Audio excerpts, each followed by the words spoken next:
నిన్న ఇక్కడ తిరుపతిలో ఏదో కార్యక్రమానికి విచ్చేసిన మా అక్క, మా రోజా, మా లప్ప అక్కో నీకోసమే వచ్చాను నేను. ఎందుకంటే తిరిగే కాలు వాగే నోరు ఊరికే ఉండవని మా అమ్మమ్మ ఎప్పుడు చెప్పేదనమాట. సో అది ఖచ్చితంగా నీకు వర్తిస్తుంది. తిరగడం, నోటికొచ్చినట్టు వాగడం, ఎవరి కళ్ళల్లో, మా కరుణన్న కళ్ళల్లో ఆనందం చూడడం కోసం నిన్న నువ్వు మాట్లాడిన మాటలు నిజంగా హాస్యాస్పదంగా ఉన్నాయి. రోజా నువ్వు గుర్తుపెట్టుకోవాలి. రోజా నిన్న మాట్లాడింది కొన్ని మాటలు, అవి కూడా నేను మీకు చదివి వినిపిస్తాను. అన్నీ ఆనిముత్యాలు. మా అక్క మాట్లాడితే మామూలుగా ఉంటుంది లాంగ్వేజ్. ఉగాది రోజున వైఎస్ జగన్మోహన్ రెడ్డి, వైఎస్ భారతి గారి కుటుంబ సభ్యులు సమేతంగా పండుగ చేశారంట.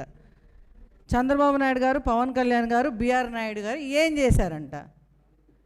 నాకు అర్థం కాని విషయము. ఊర్లో ఉండే వాళ్ళు మగవాళ్ళంతా ఏం చేశారు అనేది తప్ప నీకు ముందు నీ మొగుడు ఏం చేస్తున్నాడు అన్న ఆలోచించావు ఎప్పుడన్నా రోజక్క?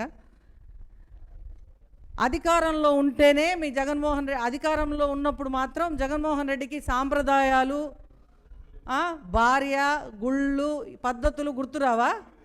అధికారం కోల్పోయిన తర్వాత అంధకారంలో ఉన్నప్పుడు తండ్రి ఫోటో గుర్తొస్తుంది. అంతకుముందు పదవిలో ఉన్నప్పుడు కూడా తండ్రి ఫోటో పెట్టేది లే, పదవిలో ఉన్నప్పుడు. ఇప్పుడు తండ్రి ఫోటో గుర్తొస్తుంది, పెళ్ళాం పక్కన కూర్చోబెట్టుకొని పూజ చేయాలని గుర్తొస్తుంది, సాంప్రదాయాలు గుర్తొస్తాయి, పద్ధతులు గుర్తొస్తాయి. నిన్న ప్రదక్షిణ చేయమంటే ఎందుకు అంత ఇబ్బంది పడిపోయాడు జగన్మోహన్ రెడ్డి నాకైతే అర్థం కాలే. ఏందో ఆయన ప్రాణాలే ఇమ్మన్నంత ఫీల్ అయిపోయి పాపము తత్తిరిపెత్తిరి చేస్తున్నాడు. మొన్నేమో అక్షింతలు భూతోచ్చాటన చేయడం కూడా ఆయనకు తెలియదు. భూతోచ్చాటన చేసేటప్పుడు ఉత్తిష్టంతు భూత పిచాత అయితే భూమి భారక అని ఇలా చదివి వేస్తాం. కనీసం అది కూడా నాలెడ్జ్ లేనటువంటి జగన్మోహన్ రెడ్డికి అక్షింతలు ఇస్తే ఎట్లా నోట్లో వేసుకోలే, పక్కన పడేసాడు ఇంకొక ఎమ్మెల్యే మీద. ఆయన ఏదో ఇచ్చాడు కదా ప్రసాదం అని నోట్లో వేసుకోలే. అక్క నువ్వు మాట్లాడుతుంటే నిజంగా దయ్యాలు వేదాలు వల్లిస్తున్నట్టున్నాయి. ఆయనకి పదవిలో ఉన్నప్పుడు చెల్లి, తల్లి ఎవరు గుర్తురారు, ఏమీ గుర్తురావు.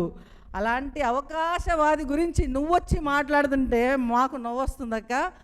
నోరు అదుపులో పెట్టుకొని, నీకు చాలాసార్లు చెప్పినా కూడా నీకు సిగ్గు శరం లేకుండా చంద్రబాబు నాయుడు గారు ఏం చేశారు, బిఆర్ నాయుడు గారు ఏం చేశారు, పవన్ కళ్యాణ్ గారు ఏం చేశారు, లోకేష్ బాబు ఏం చేస్తున్నాడు, నీకు ఏం కావాలో చెప్తే ఖచ్చితంగా అదే చేయమని వాళ్ళకి ఏదైనా మేము వినతి పత్రం ఇస్తాం. పాపం నిన్న ఇక్కడికి వచ్చావు కదా, కరుణను ఏమైనా మంచి బ్రాండ్ ఇచ్చాడా ఏమో నాకు అర్థం కాలేదు. ఆ కళ్ళల్లో ఆనందం చూడడానికి నీ అగసాట్లు మా కళ్ళ ముందర కట్టినట్టు కనిపించాయక్క. ఈమె నిన్న మాట్లాడింది కదా పెళ్ళాలు, ఇంకొక మాట కూడా అనింది. పాయింట్ టు పాయింట్ మాట్లాడతానక్క, నీకు పాయింట్ టు పాయింట్ మనకి ఎంత చెప్పినా సిగ్గు సరి ఉండదు అనుకో. ఈ గాడిదలు ఎక్కడికి పోయాయి, ఏమి చేస్తున్నాయి, పవన్ కళ్యాణ్ ఆయన భార్య కలిసి ఎందుకు ఉగాది చేసుకోలేదు, ఉగాది రోజు చంద్రబాబు నాయుడు గారు ఆయన భార్యతో ఎందుకు ఉగాది చేయలేదు, పండగ రోజు లేకుండా హెరిటేజ్లో పాలు బిసుకుతున్నారా? అవునక్క, పనికిమాలిన గాడిదలు పోయిన గత ప్రభుత్వంలో రాష్ట్రాన్ని నాశనం చేస్తే ఆ గాడిదలు మళ్ళీ తిరిగి వచ్చి ఇక్కడ పిచ్చి వేషాలు వేయకుండా ఆ గాడిదలకు తగిన బుద్ధి చెప్పడానికే పవన్ కళ్యాణ్ గారు, చంద్రబాబు నాయుడు గారు, లోకేష్ గారు మళ్ళీ ఇక్కడ ప్రజల జీవితాల్లోకి ఈ అడ్డగాడిదలు అడ్డంగా రాకుండా, అడ్డంగా తినడానికి, మళ్ళీ రాష్ట్రం మీద పడి దోచుకోవడానికి రాకుండా సాయశక్తులా కృషి చేస్తున్నారు, గాడిదల కోసమే పని చేస్తున్నారు అనేది మాత్రం నువ్వు గుర్తుపెట్టుకో రోజక్క. ఉగాది పండుగ ప్రతి ఇంట్లో ఆనందం కలగాలని, ప్రతి ఇంట్లో ప్రతి ఒక్క వ్యక్తికి సుఖ సంతోషాలతో ఉండాలని పవన్ కళ్యాణ్ గారు, చంద్రబాబు నాయుడు గారు, లోకేష్ గారు, బిఆర్ నాయుడు గారు ప్రతి ఒక్కరు ట్వీట్లు చేశారక్క. నీకు కనిపించట్లేదేమో, వాళ్ళు కూడా వాళ్ళకి ఇళ్ళల్లో ఒక ఫ్యామిలీలు ఉంది. అయినా నిన్న మాట్లాడుతూ నువ్వు అన్నావు వాళ్ళ పిల్లలు పక్కన లేరా? నీకు ఏందో నాకు అర్థం కావడంలే. మీ జగనన్న ఇక్కడికి వస్త్రం కోసం వచ్చినప్పుడు పిల్లలు ఉండాలి కానీ ఉగాది పండగ కోసం పిల్లలు ఉండదు. మరి నీ మొగుడు ఎక్కడ పోయినాడు? అడ్డగాడిదా రోజా? నీ మొగుడు నీతో పాటి పూజలో లేడే అంటే మన అన్న ఏమన్నా సరే సారీ అన్న కాదు నాకు బావ, మా బావ ఇంకో సెటప్ ఏమైనా సెట్ చేసుకున్నాడా, లేకుంటే నువ్వెవరితో చేసుకున్నావో కొంచెం క్లారిటీగా చెప్పు. అంటే మనకు మాత్రం మనం చేసేవన్నీ, చెప్పేవన్నీ శ్రీరంగ నీతులు, చేసేవన్నీ వేరే పనులు అని నువ్వు చేస్తే వ్యాపారం, మేము చేస్తే ఇంకొకటి. అంటే ఎట్ట చెప్పు? నీకు మాత్రం మొగుడు ఉండబడలా, ఇంకొకళ్ళకి మాత్రం పెళ్ళాలు ఉండాలి. పిల్లలు వాళ్ళకి పనులు ఉన్నాయా, వాళ్ళు ఎక్కడున్నారో నీకు చెప్పాలా, ఫోటోలు పెట్టాలా, సరిపోతుందా? లేకపోతే నిన్ను కూడా తొడబోవాలా? ఎక్కడికి పోతే అక్కడికి ఏం మాట్లాడుతావు? అడుదిరి ఇడుదిరి బిఆర్ నాయుడు గారి దగ్గరికి వస్తావు, అడుదిరి ఇడుదిరి పవన్ కళ్యాణ్ గారి దగ్గరికి వస్తావు, అడుదిరి లోకేష్ బాబు దగ్గరికి వస్తావు. నీకు ఏం అవసరము? అసలు ఎందుకు మాట్లాడను? అంటే ప్రజల సమస్యలు లేకుండా పరిపాలన జరుగుతుంది గత 2 సంవత్సరాలుగా. కాబట్టి మీకు సమస్యలు లేవు. ఆ సమస్యల మీద మాట్లాడడానికి సమస్యలు లేవు కాబట్టి వ్యక్తుల మీద మాట్లాడితే ఏదో జగనన్న కళ్ళల్లో ఆనందము, మా కరుణన్న కళ్ళల్లో ఆనందము. ఇంత దూరం వచ్చినందుకు ఆ బ్రాండో, చీరో, పట్టు చీరో మొన్న అందరికీ సన్మానాలు చేశాడు. నీకు కూడా అట్ట సన్మానం ఏమైనా చేశాడో మరి పర్సనల్గా మాకు తెలియదు. గుడిసెట్లు వేసుకొని గుడిసెట్టు పనులు చేసింది వైసీపీ ప్రభుత్వం. ఎప్పుడు సనాతన సాంప్రదాయాల గురించి బయటకు వచ్చి మాట్లాడిన వ్యక్తి పవన్ కళ్యాణ్ గారు. గుర్తుపెట్టుకో రోజా, నోరుందని మాట్లాడితే పళ్ళు రాలగొట్టి చేతిలో పెడతా. పవన్ కళ్యాణ్ గారిని అనే అర్హత నీకు అస్సలు లేదు. ఎవరిని పడితే వాళ్ళని మాట్లాడడానికి పడ్డానికి ఇక్కడ మేమేమి అమాయకులైతే కాదు. ఇంకొక మాట అనింది, భారతి గారు సంతోషంగా పండగను జరుపుకున్నారు, జగన్ గారు, భారతి గారు. మరి ఈ భారతి అనే అడ్డగాడిద 5 ఏళ్ల ముందు ఎక్కడికి పోయిందమ్మా? మేము అనకూడదు, నువ్వు అన్నదానికి నేను చెప్పాను. యస్మిన్ యథావర్తితవ్యయో మనుష్య తస్మిన్ తదావర్తితవ్యం స్వధర్మ. అంటే ఏ విధంగా అయితే ఒక వ్యక్తి మాట్లాడతాడో అదే విధంగా తనను మాట్లాడడమే ధర్మం అని ధర్మం చెప్తుంది. కాబట్టి మరి భారతి అనే అడ్డగాడిద వస్త్రానికి ఎందుకు రాలేదు? భారతి అనే అడ్డగాడిద ఎందుకు ఇన్ని రోజులు పూజలు చేయలేదు? భారతి అనే అడ్డగాడిద ఎందుకు ప్రసాదాలు కింద పాడేసింది? ఇవన్నీ మేము మాట్లాడగలం, అంతకంటే అద్భుతంగా మాట్లాడగలం.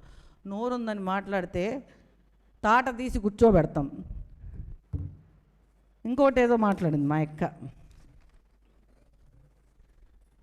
నగరిలో నిన్నైతే పట్టించుకునే దిక్కు లేదు కాబట్టి నువ్వు ఇలా రోడ్ల మీదకి వచ్చి కనీసం నగరిలో నువ్వు నీతో పాటు ఉన్న కార్యకర్తలకి ఉగాది రోజు ఏం చేసావో ఒక మాట చెప్పు చూద్దాం. నగరిలో ఒక అడ్డగాడిద తిరుగుతూ ఉంది.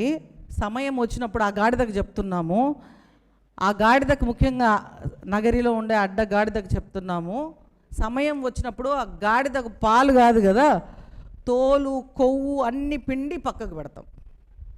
పాలు పిండడం కాదు, పాలుతో సహా తోలు ఒలులో ఉండే కొవ్వు కూడా పిండేసి పక్కన పెడతామని ఈ సందర్భంగా తెలియజేసుకుంటున్నాను.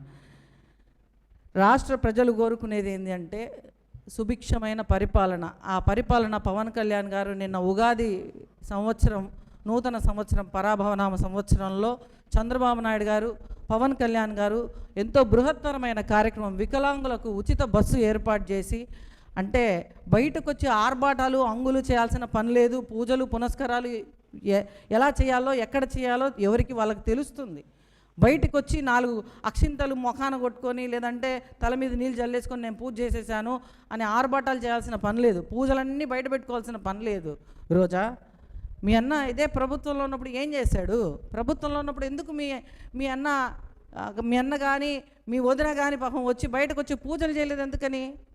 ఈరోజు వచ్చి గుర్తొచ్చిందా నీకు? ఈరోజు నీకు బిఆర్ నాయుడు గారిని మాట్లాడుతున్నావా? నీకు సిగ్గుందా అసలు? రాజీనామా చేయాలి, అసలు సంబంధం లేని మాటలన్నీ మాట్లాడతా ఎక్కడికి పోయారు? అవును, గాడిదలు కాస్తున్నారంటావా? మీరందరూ అడ్డమైన గాడిదలు కాబట్టే మిమ్మల్ని మళ్ళీ తిరిగి ప్రభుత్వంలోకి రాకుండా చేయడమే మా ఉద్దేశం. కాబట్టి అదే పనిగా ప్రజల పక్షాన ఉంటున్నాం కాబట్టి మిమ్మల్ని ఖచ్చితంగా తరిమి కొట్టడమే ధ్యేయంగా పెట్టుకున్నాం. కాబట్టి మీరు అలాగే అనుకోండి, కూడా తప్పులేదు. మాకు నోరుందని మాట్లాడితే మాకు అంతకంటే నోరుంది, మేము కూడా మాట్లాడతామని గుర్తుపెట్టుకోవాలి. రోజా, నువ్వు అని మనం మాట్లాడేటప్పుడు మన మొగుడు కూడా పక్కన పూజకు ఉండాలి. లేకుండా వేరే వాళ్ళని మాట్లాడితే మనల్ని కూడా అలాగే చూపిస్తారు. మన మొగుడు ఎక్కడ పోయినాడో పాపము. కాబట్టి నోరుందని మాట్లాడితే ఖచ్చితంగా మళ్ళీ మీరు ప్రభుత్వంలోకి వస్తాము అని కలలు కంటున్నారు. అదైతే మర్చిపోండి. మీకు మళ్ళీ ప్రజలు మిమ్మల్ని నమ్మే పరిస్థితుల్లో లేరు. నువ్వు అన్నావు ఇప్పటికీ కూడా మీరు ఛాలెంజ్ చేస్తున్నావు కదా, నువ్వు అదే నగరిలో చెప్తున్నా ఆర్భాటంగా మాట్లాడావు కదా ఈరోజు పొద్దున. అదే నగరిలో నువ్వు మున్సిపాలిటీ ఎలక్షన్స్లో కానీ ఇంకొక ఎలక్షన్స్లో కానీ పంచాయతీ ఎలక్షన్స్లో కానీ రేపు ఏ మాత్రం గెలుస్తావో నేను చూస్తా రోజా. ఏమీ లేదు, నీ అన్న కళ్ళల్లో ఆనందం చూసినా కూడా నీ బతుకులేదు. ఇంకొకటి ఏంటంటే ఇప్పుడు ఇవన్నీ మాటలు ఈ రోజా ఎందుకు మాట్లాడుతుందంటే, పాపం ఇప్పుడే వైఎస్ విజయమ్మ గారు ఒక లెటర్ ఇచ్చారు, పాపం ఇష్యూ చేశారు. ఆవిడ ఆవేదన గురించి ఇప్పుడు ఈ నగరి అడ్డగాడిద మాట్లాడుతుందో లేదో. ఏ రోజా మాట్లాడతావా వచ్చి? మా అన్న పూజ చేసుకున్నాడు, మా అన్న పంచ కట్టుకున్నాడు, మా అన్న పూజలు చేసినాడు అనేది కాదు. ఇప్పుడు వాళ్ళ అమ్మ మాట్లాడుతుంది, వాళ్ళ అమ్మ బాధ పాపం విని చెప్పు ఒకసారి. వాళ్ళ అమ్మ ఏం మాట్లాడిందంటే, ఆస్తులన్నీ పాపం నా నలుగురు మనవాళ్ళు మనవరాళ్ళు ఉన్నారు నాకు, ఇద్దరు జగన్కి, ఇద్దరు షర్మిలా గారికి. సో వాళ్ళ నలుగురికి చెందాల్సిందే తప్ప ఎవ్వరికి ఇది ఇప్పటిదాకా ఉమ్మడి ఆస్తే అని మాట్లాడింది. మరి రేపు ఈ అడ్డగాడిది వచ్చి ఈ విషయం గురించి మాట్లాడి సదరు పాపం మహిళ అమ్మ ఆమె వైఎస్ రాజశేఖర రెడ్డి గారి భార్య, జగన్మోహన్ రెడ్డి గారికి అమ్మ, ఆమె గురించి ఎంత సపోర్ట్ చేసి ఇదే ప్రెస్ క్లబ్లో నుంచి నేను ఛాలెంజ్ చేస్తున్నాను, రోజా నువ్వు వచ్చి మాట్లాడగలిగే సత్తా, ధైర్యం, దమ్ము నీకుందా అని నేను అడుగుతున్నాను. ఒక మహిళ పక్షాన ఒక మహిళ నిలబడాలంటారు కదా, మరి నువ్వైతే నీ పార్టీలకు అతీతంగా ఒక మహిళ కోసం పోరాడతానంటావు కదా, వచ్చి విజయమ్మ పక్కన నిలబడి మాట్లాడగలవా? నీకు ఆ దమ్ముంటే ఛాలెంజ్ చేస్తున్నాను ఈ విషయంగా రేపు వచ్చి. ఇది మీరు కప్పిపుచ్చడం కోసం జగన్మోహన్ రెడ్డి ఆస్తులు కబ్జాలు చేస్తున్నాడు, లక్షల కోట్ల ఆస్తులు దోచుకున్నాడు, తల్లిని చెల్లిని తరిమేశాడు. ఇవి ఎక్కడ బయటపడతాయో అనే ముందస్తుగా మీరే వచ్చి అందరి నెత్తిన చెత్త పోస్తే సరిపోతుంది అనుకుంటే ఏనుగు తన మీద తను చెత్త పోసుకున్నట్టు ఉంటుంది. రోజా గుర్తుపెట్టుకో. Thank you so much.